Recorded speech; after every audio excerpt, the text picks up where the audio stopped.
बिस्मिल्लाहिर्रहमानिर्रहीम। ये problem statics के सेंटर ऑफ ग्रेविटी चैप्टर से है। Find the centre of gravity of region bounded by the parabola x square is equal to 4a by x axis and the ordinate x is equal to b। यानी हमको centre of gravity उस region का निकालना है जो इन तीनों से bonded है। वो हैं कौन? जिनसे बॉन्डेड है पैराबोला है, एक्स एक्सिस है और ordinate x equal to b एक लाइन होती है जो बाई एक्सिस के पैरेलल होती है। तो इस सबसे पहले तो हम यहाँ पर जो गिवन कर्व का इक्वेशन है उसको लिख देते हैं। द इक्वेशन ऑफ पैराबोला की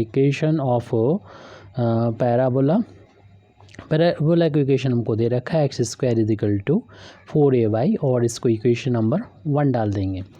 अब इसमें जो रीज़न हमको बताया गया उसको यहाँ पर हम अगले पेज पर प्लॉट कर दे रहे हैं। जैसे कि इक्वेशन नंबर 1 है जो कि एक पैराबोला है और पैराबोला जो कि एक्स में स्क्वायर है तो वाई एक्सिस के अबाउट सिमेट्रिकल होगा।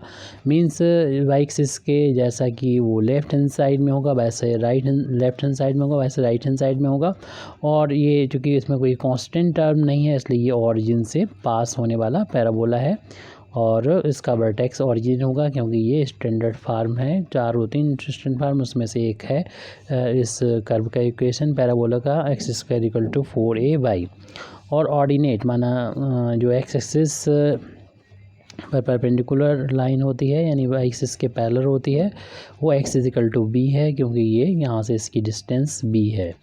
और एक्स एक्सिस के बीच में जो घिरा हुआ रीजन है यानी ये वाला रीजन, इसको एक आप समझ लें ये रीजन जो है एरिया है। इस एरिया का हमें सेंटर ऑफ ग्रेविटी फाइंड करना है। यानी जो भी सेंटर ऑफ ग्रेविटी यानी सेंट्रॉइड होगा उसके कोऑर्डिनेट एक्स बार वाई बार की वैल्यू को फाइंड करना होगा। एक्स बार वाई बार के लिए फार्मूला हम लोग जानते हैं कि एरिया के लिए जो होता है फार्मूला एक्स बार का वो हम यहाँ पर लिख दे रहे हैं। यहाँ पर लिमिट भी होती है लेकिन लिमिट क्वेश्चन के अकॉर्डिंग चेंज होती है तो वो यहाँ पर लिमिट नहीं लिख रहे फार्मूले में, सिर्फ फार्मूला लिख रहे हैं। एक्स वाई एक्स के रिस्पेक्ट में इंटीग्रेट करेंगे, डिवाइड करेंगे इसमें y इंटू डी एक्स और सेम लिमिट के साथ वाई बार की वैल्यू इस फार्मूले से दी जाएगी। हमें एक्स बार और वाई बार की वैल्यू ही फाइंड करना है यानी जो सेंटर ऑफ ग्रेविटी होती है सेंट्रॉइड होता है जी, उसके कोऑर्डिनेट एक्स बार वाई बार की वैल्यू फाइंड करना है। तो इन फार्मूले से वो लिख लेगा। वाई बार के लिए फार्मूला होता है 1/2 वाई स्क्वायर डी एक्स के रिस्पेक्ट में ही इंटीग्रेशन करना है और इन दोनों की लिमिट सेम रहेगी। जैसे इस सवाल में देख रहे हैं एक्स जो कि एक्स के रिस्पेक्ट में इंटीग्रेशन करना है तो हमें देखना होगा एक्स की वैल्यू कहाँ से कहाँ तक चेंज हो रही है। तो यहाँ पर देख रहे हैं कि एक्स की वैल्यू इस लाइन पर 0 होती है तो इन्हीं दोनों लाइंस के बीच में है। एक्स बराबर 0 और एक्स एक्सिस के ऊपर का एरिया और इस कर्व के नीचे का ये वाला जो एरिया है। तो x इक्वल टू 0 और x इक्वल टू b जैसा कि इसमें लिखा हुआ भी है यहाँ पर x इक्वल टू b के बीच का एरिया जो x की लिमिट हो जाएगी और इन फार्मूले का यूज़ करते हुए हमें x बार और y बार की वैल्यू को फाइंड कर लेंगे। तो सबसे पहले तो हमें x बार की वैल्यू को निकालना है। ये फार्मूला होते हैं, दोनों लिख दिए हैं और इसमें इंटीग्रेट करना होगा। देख रहे हैं कि लिमिट जैसे कि हमने पहले बताई कि 0 से लेके b तक इसकी लिमिट है, 0 से b लिमिट हो जाएगी और यहाँ पर x बाई डी एक्स लिख दें। पहले तो हम ये फार्मूला ही लिख रहे हैं, बस लिमिट यहाँ पर थोड़ी सी लिखी है। अब हम क्योंकि x के रिस्पेक्ट में यहाँ पर इंटीग्रेशन करना है तो y को रखना नहीं है तो उसके लिए इक्वेशन नंबर 1 का हम लोग यूज़ करेंगे। इक्वेशन नंबर 1 से y की वैल्यू पुट कर देंगे। देखिए इक्वेशन नंबर 1 से y की वैल्यू क्या हो जाएगी, एक्स स्क्वायर अपान 4a हो जाएगी। हाँ, इक्वेशन नंबर 1 से अगर हम y की वैल्यू निकालें तो एक्स स्क्वायर अपान 4a हो जाएगी जो कि हम यहाँ पर पुट कर देंगे। एक्स स्क्वायर अपान में 4a और x के रिस्पेक्ट में से इंटीग्रेट करना है। ऐसे ही यहाँ पर डिनोमिनेटर में लिमिट 0 टू b है और इसकी value x square upon 4a है, इसको x के रिस्पेक्ट में इंटीग्रेशन करना है। 4a इंटू में है कॉन्स्टेंट है तो 1/4a को हम इंटीग्रेशन के साइन से यहाँ पर बाहर लिख लेंगे। अगली स्टेप में लिमिट 0 टू b है और x की पावर 1 और 2 ये 3 पावर हो जाएगी यानी x की हो जाएगा dx। ऐसे 1/4a को यहाँ से भी बाहर ले लेंगे और यहाँ पर भी लिमिट 0 से b है और एक्स स्क्वायर सिर्फ है, इसको x के रिस्पेक्ट में इंटीग्रेशन करना। 1/4a से 1/4a कैंसिल हो जाएगा। एक्स क्यू का इंटीग्रेशन हम लोग जानते हैं x की पावर 4/4 होगा और इसकी जो लिमिट है 0 टू b है। और ऐसे ही यहाँ पर भी एक्स स्क्वायर का इंटीग्रेशन करना है तो x की पावर 1 बढ़ जाएगी, 3/3 आ जाएगी, लिमिट 0 टू b है। तो यहाँ पर हमको लिखना होगा upper limit minus lower limit, यानी पूरे इसमें जहाँ पर भी x मिलेगा पहले अपर लिमिट हम x यहाँ पर b रखेंगे, पावर 4 है, अपान में भी 4 है, माइनस फिर 0 रखेंगे। तो ऐसे ही लोअर डिनोमिनेटर में भी अपर लिमिट पहले रखी जाएगी, b का क्यूब अपान 3 हो जाएगी। इसमें जहाँ पर भी x मिलेगा वहाँ पर फिर 0 रखेंगे और फिर इसको सॉल्व करेंगे, यानी 0 का पावर 4 करें या क्यूब करें 0 ही रहेगा, और इसमें 4 डिवाइड करना होगा तब भी वो 0 रहेगा, या हमें 3 से डिवाइड करना होगा फिर भी वो 0 रहेगा। तो न्यूमरेटर में वैल्यू यहाँ पर आई है b की पावर 4 अपान 4 है, डिनोमिनेटर में है b की पावर 3 अपान 3, तो ये वैल्यू नीचे आ जाएगी, यानी b की पावर 4 अपान 3 ये वैल्यू पलट जाएगी, 3 अपान b की पावर 3 हो जाएगा। 3 ये 4 था अपान में, तो ये 4 लिखना है हमें, सॉरी। b क्यूब से b की पावर 4 कट के एक पावर यहाँ बचेगी तो वही लिखेगा, यानी न्यूमरेटर में 3 डिनोमिनेटर में 4 बचा है और b का इंटू है। तो यहाँ से x बार की वैल्यू चल रही थी, x बार की वैल्यू आ गई है 3 अपान 4 b आ गई।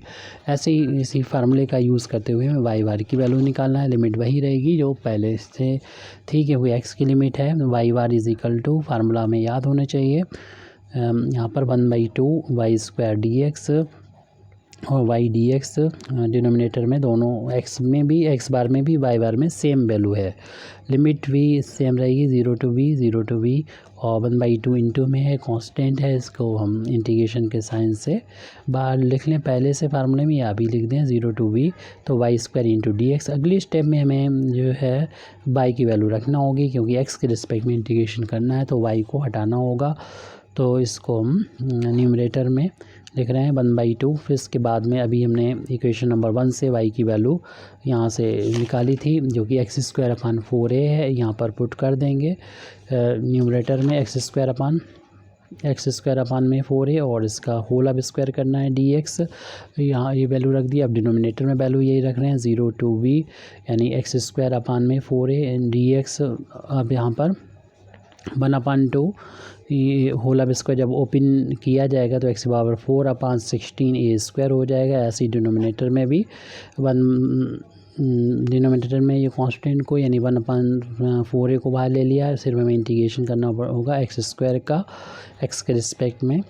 ये 1/4 2 को नीचे ले आएंगे और ये 4a ऊपर जाके मल्टीप्लाई हो जाएगा, और न्यूमरेटर में जो है ये भी देखिए 1/, ये कांस्टेंट 1/16 को यहाँ पर बाहर लिख सकते हैं, 16a स्क्वायर को बाहर लिख देंगे। सिर्फ इंटीग्रेशन करना होगा 0 से a लिमिट के बीच में x की पावर 4 का। ये न्यूमरेटर की बात आ गई। डिनोमिनेटर में तो हमने पहले ही ये चीज़ लिख दी है, इसको लिखना है, इंटीग्रेट करना है, यानी ओनली 0 to b के बीच में x स्क्वायर dx का। अब कुछ कैलकुलेशन यहाँ पर कर लेते हैं हम लोग। ये 16 जो कि अपान में है तो ये नीचे पहुँच जाएगा, और ये 4 2 से कैंसिल हो जाएगा 2 टाइम्स, तो इस तरीके से 2a आ जाएगा। अपान में ये 16a स्क्वायर पहुँच जाएगा। और यहाँ पर इंटीग्रेशन जो करना है न्यूमरेटर में, तो इंटीग्रेशन में हम लोग जानते हैं पावर जितनी हो एक बढ़ जाती है, यानी 4 है तो 5 हो जाएगी, अपान में भी 5 होगा। लिमिट 0 to b था, ध्यान रहे ये 0 to b था, आपने ध्यान दिया होगा, ये हमने गलती की थी। न्यूमरेटर में b, ये b था तो b रहेगा, b लिमिट है ये। और यहाँ पर इंटीग्रेट करेंगे तो x की पावर 2 था तो 3 हो जाएगा, अपान में भी 3 होगा, लिमिट 0 to b रहेगा। और फिर इसमें अपर लिमिट और लोअर लिमिट हमें लगाना होगा। ये 2 से कैंसिल हो जाएगा, 8 टाइम्स 16 को कैंसिल किया और a कैंसिल हो जाएगा, अपान में a पावर रहेगी, यानी 1/8a आ जाएगा इंटू में। और यहाँ पर न्यूमरेटर में जहाँ पर भी हमको मिलेगा x, वहाँ पर अपर लिमिट b रखेंगे, यानी b की पावर 5/5 माइनस फिर 0 माइनस लोअर लिमिट 0 रखेंगे, 0 की पावर 5/5।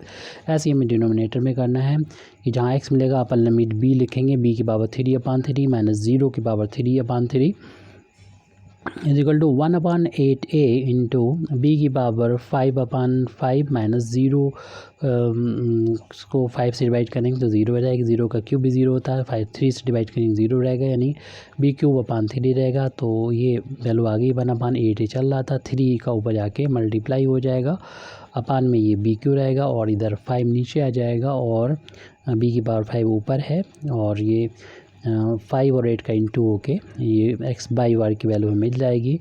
ऊपर न्यूमरेटर में 3 × 1 3 हो गया, और 8 × 5 40 हो गया, और b की पावर 3 से कैंसिल हो जाएगी, तो ऊपर सिर्फ 2 पावर ये बचेगी, तो b स्क्वायर हो गया। और इस अपान में ये a बचा हुआ उसको लिख देंगे, यानी 3/14 b स्क्वायर अपान है। इस तरीके से हमारे x बार और y बार की वैल्यू, यानी सेंट्रॉइड जो होते हैं, centre of gravity x bar y बार की वैल्यू आ चुकी है। a की वैल्यू हमें मिली थी पीछे 3/4b, और अभी y बार की वैल्यू निकाली है 3/14 b स्क्वायर अपान है। इस तरीके से हमारा आंसर आ चुका है। Thank you very much indeed for listening me. वाखिर दावाना अल्हम्दुलिल्लाहि रब्बिल आलमीन।